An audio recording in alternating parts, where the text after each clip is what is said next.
हरिओम। गंगा यमुना सरस्वती का त्रिवेणी संगम प्रयागराज में है और यह संगम वास्तव में भौगोलिक न होकर धार्मिक है। हमारे शरीर में 3 नाड़ी होती है, इला, पिंगला, सुषुम्ना। इला नाड़ी शरीर के दाईं ओर होती है जो कि माँ गंगा का प्रतिनिधित्व करती है। यमुना नदी जो कि बाईं ओर होती है, पिंगला नाड़ी का प्रतिनिधित्व करती है। तीसरी नाड़ी सुषुम्ना है जो कि शरीर के मध्य में होती है, वह सरस्वती नदी का प्रतिनिधित्व करती है। ये तीनों नाड़ियाँ शरीर में माथे में आकर मिलती हैं, जिसे त्रिवेणी संगम कहते हैं। प्रयागराज तीर्थराज भी कहलाता है, जो कि इलाहाबाद में है, प्रयागराज में है। मतलब जहाँ हमारे शरीर की तीनों नाड़ियाँ आपस में मिल रही हैं तो वह जगह प्रयागराज है। तो प्रयाग का मतलब ही संगम होता है।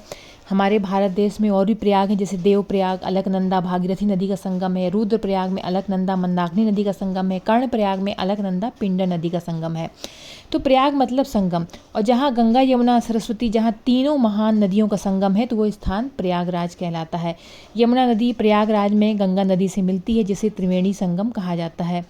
और इन दोनों धाराओं के बीच में आप देख पा रहे होंगे जहाँ पे जिस जल का कलर हल्का दिख रहा है वो गंगा नदी है, जहाँ पे कलर डार्क दिख रहा है वो यमुना नदी है। और इन दोनों धाराओं के नीचे सरस्वती नदी बहती है। जब भरत ने पहली बार देखा गंगा यमुना के संगम को तो उन्हें भगवान राम और माता सीता की जोड़ी की याद आ गई। तो उन्हें लगा जैसे कि भगवान राम और माता सीता साक्षात उनको दिख गए इस संगम में। तो जब दो नदियाँ मिलती हैं तो जो नदी अधिक पानी ले रही होती है तो वही मुख्य नदी होती है। तो यहाँ पर संगम के बाद जो नदी बहती है उसे गंगा नदी कहा जाता है, क्योंकि गंगा नदी का पानी ज़्यादा रहता है। और ये है संगम। और जो आप देख पा रहे होंगे कि जो दो कलर दिख रहे हैं, जल का जो रंग अलग अलग दिख रहा है, उन्हीं धाराओं के नीचे सरस्वती नदी बह रही है। तो संगम स्थल जहाँ भारत की पवित्र नदियाँ गंगा जमुना सरस्वती का संगम होता है। हालांकि सरस्वती नदी दिखती नहीं है, पर लोगों का मानना है कि ये अदृश्य रूप में बहती है गंगा जमुना धारा के नीचे, इसलिए संगम स्थल को त्रिवेणी संगम कहते हैं। धारणा है कि समुद्र मंथन के समय जब अमृत कलश प्राप्त हुआ तब अमृत कलश को असुरों से बचाने के लिए भगवान इस प्रयास में लगे रहे, जिससे कुछ बूंदें अमृत की धरती पर पड़ी, और जहाँ बूंदें पड़ी वहाँ पर कुंभ मेला लगता है।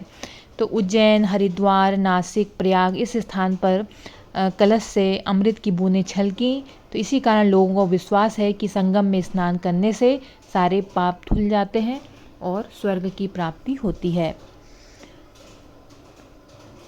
गंगा यमुना प्रयागराज में कहाँ मिलते हैं? प्रयागराज में गंगा यमुना का संगम होता है और इलाहाबाद से ही दोनों एक साथ मिलकर गंगा सागर तक दोनों नदी एक साथ तय करती हैं। लेकिन प्रयागराज के पहले भी दोनों नदियों की जलधाराएं उत्तरकाशी जनपद के प्रसिद्ध धार्मिक स्थल गंगनानी में भी एक दूसरे से मिलती हैं। और यहाँ हम सरस्वती नदी की बात करेंगे कि ये सरस्वती नदी कैसे लुप्त हुई। तो ये देखिए आप, जहाँ पे जिस जल का कलर सफ़ेद दिख रहा है वो गंगा नदी है, जहाँ पे कलर डार्क दिख रहा है, गहरा रंग है, वो यमुना नदी है, और इन दोनों के नीचे सरस्वती नदी है। कहते हैं भूचाल आने के बाद जब ज़मीन ऊपर उठी तो सरस्वती नदी का आधा पानी यमुना में गिर गया, इसलिए यमुना के साथ सरस्वती का जल प्रवाहित होने लगा। महाभारत में भी सरस्वती नदी का उल्लेख है। इसे लुप्त प्राय नदी कहा गया है। जिस स्थान पर नदी गायब हुई उस स्थान को विनाशना या उपमजना का नाम दिया गया। महाभारत में सरस्वती नदी को वेदवती, वेद स्मृति, लक्ष्यवती कई नाम है। कहा जाता है कि इस नदी के किनारे ब्रह्मावर्त था, कुरुक्षेत्र था, लेकिन आज वहाँ जलाशय है।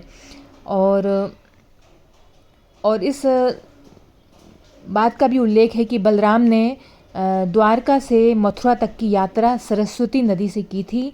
युद्ध के बाद यादवों के जो पार्थिव अवशेष भी इसी नदी में बहाए गए थे। और आज भी सोमनाथ के पास सरस्वती नदी, कपिला नदी और हिरन नदी का त्रिवेणी संगम है, जहाँ पे पिंडदान इत्यादि किया जाता है। और जो सोमनाथ मंदिर के जो पुरोहित हैं, पुजारी हैं, वो वहीं पर रहते हैं। कहते हैं सरस्वती नदी का उद्गम आज टोंस नदी के रूप में स्वर्गारोहिणी ग्लेशियर के रूप से होता है। यह वही ग्लेशियर है जिसे महाभारत में अंतिम अध्याय में जिक्र है कि पांडवों ने चढ़ने की कोशिश उस ग्लेशियर में की थी। प्रयाग में गंगा जमुना सरस्वती नदी का संगम होता है और हम सभी गंगा जमुना को देखते हैं और सरस्वती जी को लुप्त मानते हैं। कुछ लोग इसे किंवदंती मानते हैं। तो यमुना नदी का जब दिल्ली में तो यमुना नदी बहुत प्रदूषित है और जब वो बहते हुए प्रयागराज में आती है तो शुद्ध हो जाती है और शुद्ध होने की प्रक्रिया प्राकृतिक भौगोलिक प्रक्रिया है। और गंगा नदी स्वच्छता शुद्धता की विशेषता है। इसके साथ ही यमुना नदी जब मिलती है तो उसका भी जल शुद्ध हो जाता है। गंगा जल में ऐसे प्राकृतिक तत्व होते हैं कि जो प्रदूषण कम करने में सहायक सिद्ध होता है और यमुना नदी के सूक्ष्म जीव बैक्टीरिया को नष्ट करने की क्षमता होती है।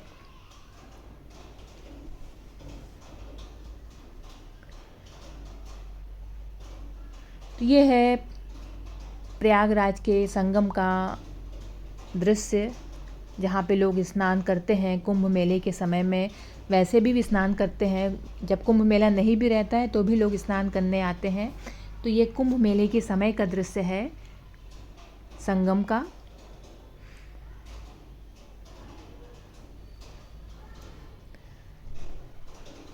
और भारत सरकार ने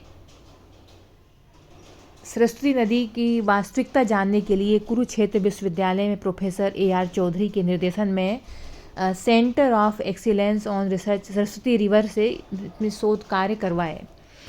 तो इस रिसर्च के परिणाम स्वरूप हरियाणा के यमुनानगर स्थित आदि बद्री से सीधे प्रयागराज तक नदी की पुरानी शाखा की खोज हुई। उपग्रह से प्राप्त चित्र में सरस्वती नदी अपनी धारा में ही संगम स्थल पर जाती दिखती है। उपग्रह से खोजे गए नदी के रास्ते किनारे के रेत के नमूने लेकर सरस्वती के उद्गम स्थल से मिलान करने पर नमूने मेल खा गए। इसी प्रकार ग्रंथों में वर्णित सरस्वती नदी से जुड़े स्थानों पर खुदाई की गई, वहाँ भी नमूने मेल खा गए। तो ये है सोमनाथ के पास का वह संगम जहाँ पर सरस्वती नदी, कपिला नदी और हिरन नदी का संगम होता है और यहीं पे वो समुद्र में जाके सरस्वती नदी मिल जाती हैं। यहीं बिल्कुल थोड़ी दूर पे समुद्र है। तो यहाँ पर ये सरस्वती नदी का संगम है और इसी स्थल के किनारे पिंडदान इत्यादि किए जाते हैं। और बिल्कुल यहाँ से कुछ ही किलोमीटर दूर पर सोमनाथ मंदिर है